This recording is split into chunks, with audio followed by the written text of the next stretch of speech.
Welcome. This is the Crazy Man doing another guide of strategy type. This one is on the VK3002D. Very interesting looking tank, as you can see already. This is going to be my conclusional video in the D series tanks from the VK2001D to the 3001D all the way down to this nice tier 7 tank right here. So, what can we notice straight away?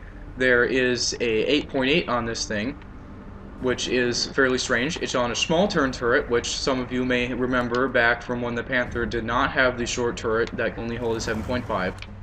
And we can also see that almost every surface of this thing is well angled. Of course, the back and the front of the turret aren't nearly as well angled, but that's a whole different thing. The turret has plenty of armor to compensate for that. And of course, it looks as if in the stats bar on the right, this thing has some pretty ridiculous speed, has pretty nice HP, and it has nice radio range and a nice sight range. Obviously, it has the little fish eyes on the side. I wouldn't expect to be penetrated in that if anybody was interested in thinking about that. Anyway, this thing has 80 millimeters of armor on the front, 45 on the sides, 50 on the back, 120 on the front of the turret, 60 on all other sides of the turret. The rate of fire is pretty ridiculous, 9.37 rounds per minute on the 8.8 millimeter gun. Chassis rotation is pretty darn high at 42 degrees per second. Acceleration is 900 horsepower for anybody who cares about that. Hit points to 1,250, and the speed limit is 56 kilometers per hour. That is pretty ridiculous. View range is almost tier 10 at 380 meters, and the camouflage factor is average.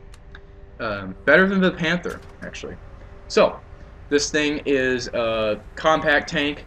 It packs some speed, it packs ridiculous maneuverability for tier 7, and it packs a nice punch with an 8.8 millimeter gun. Now, for those who are interested, this thing can have the 7.5 top gun on the Panther, but not really as notable as an 8.8 on a tier 7 medium tank. Of course, there's always the 10.5 piece of crap, but we're not going to be caring about that. So, this tank is very nice, very good, very well rounded. We will talk about the armor right here. The armor will get penetrated when you are close to enemy tanks. Far away, it will bounce fairly easily, but when the enemy tank gets closer and their degree of penetration gets closer to 90 degrees rather than the 45 that this thing's front tries to create, it will penetrate, especially if you have a tank on top of a hill and you are down on the bottom of the hill. That is a perfect over penetration angle to get at this thing. So don't expect to be using the armor that way.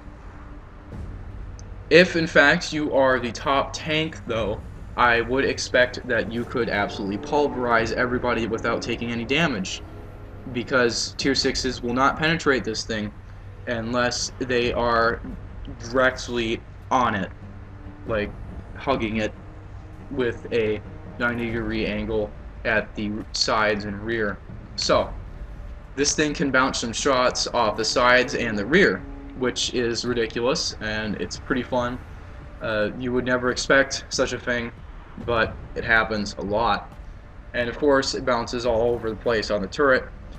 This thing can be used to hull down, and I will show you a little bit of that. It can also be used to do a thing that's kind of close to hauling down, but a little bit better, a little bit more maneuverable options with that strategy. So, we'll go straight into a game, and hopefully it's tier 7. No, I'm just only going to take a tier 7 game, never mind. We're doing tier 7.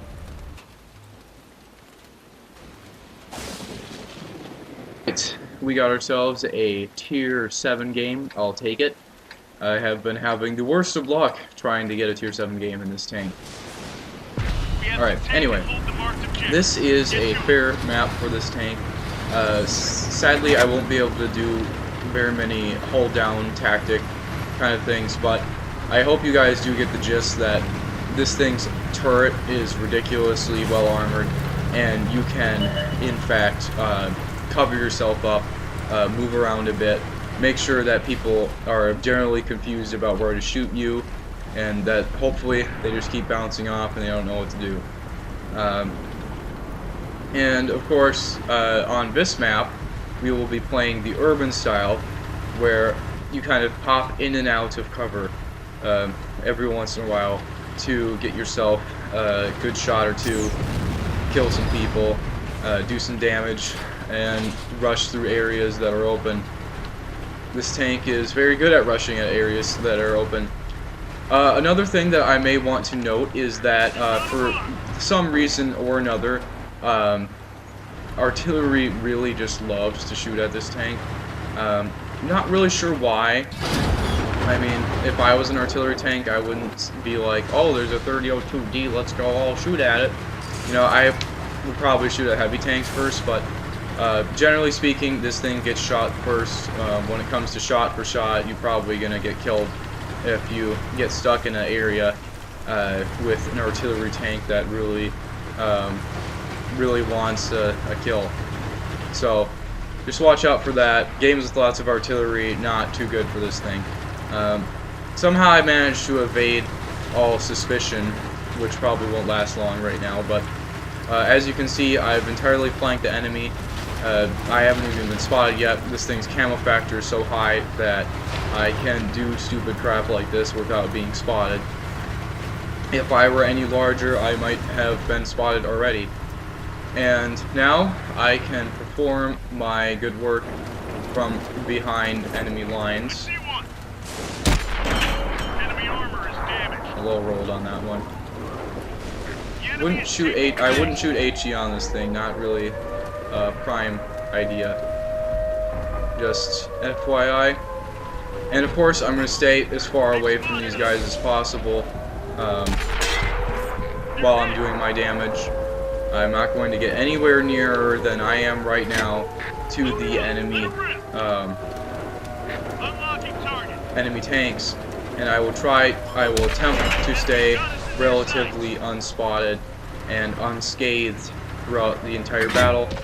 This thing can take a couple of hits because of its hit points, but that's pretty much it. Pretty much what you would expect for a tier 7 medium tank. But basically, I can use this thing like a what's this? Yeah, I can use this thing as a kind of a flanking high armor light tank. So it's very useful for that.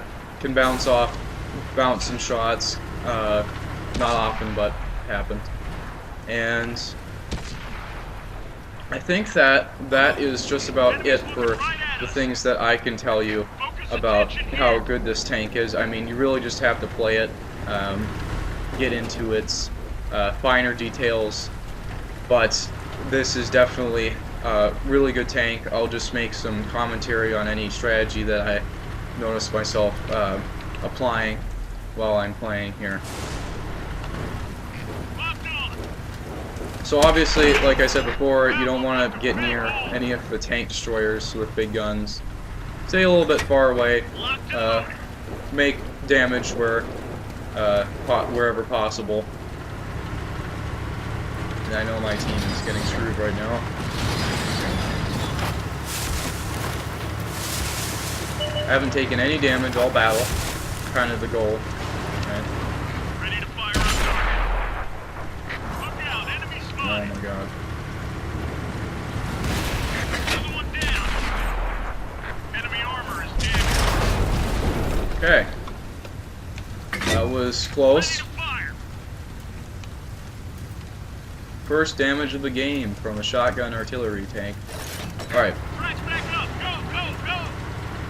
So, at this point, since we are completely outnumbered, what I'm going to try to do is I'm going to try to pick off any reserve tanks that are kind of sitting out on the enemy team just to make their numbers seem a little bit less Target locked. hostile than they are looking right now. The two guys that are left should do fine protecting the base. Another kill for our team.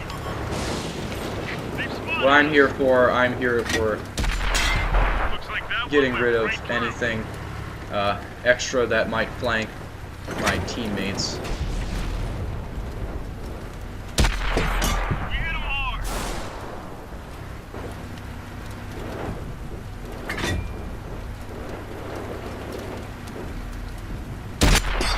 We're just digging them.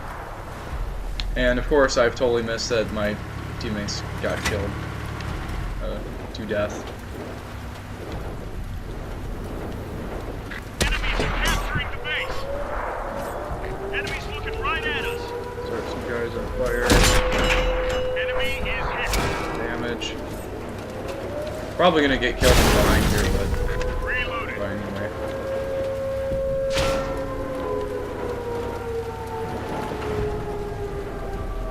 Tier 7. Looks like that one went right through.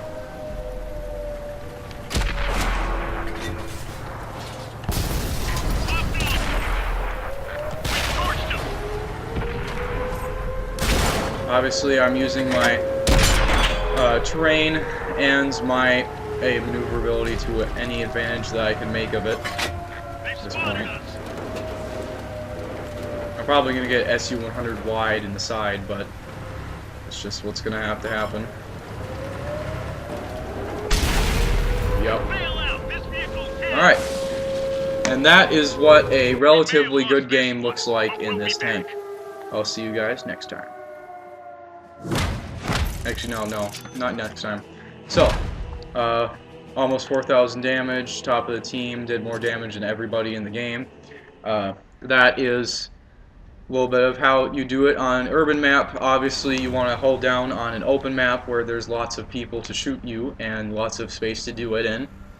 And I would give this tank, since I'd like to actually review the tanks at the end now, I would give this tank a good solid 9 out of 10. I mean, the only problem with it is the armor. There's nothing else wrong with it. I mean, even the armor doesn't really have a problem at a high enough velocity, at a high enough distance away. So, I will see you guys next time. Gets those flanking shots, man.